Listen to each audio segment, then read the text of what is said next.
আজ আমি একটা রান্না করে ফেললাম, যেটা নাকি শীতে ভীষণ প্রাচুর্য থাকে আর আমরা ফেলে দিই। কপি পাতা, ফুলকপির পাতা কিন্তু আমাদের হেলথের জন্য ভীষণই একটা ভালো আর উপাদেয় খাবার বানানো যায়। আমাদের মায়েরা দেখবে চচ্চড়ি করে খেত।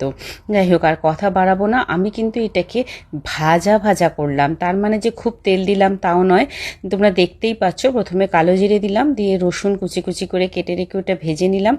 আর তারপরে দিলাম কাঁচা লঙ্কা আর একটু পেঁয়াজ কোচানো।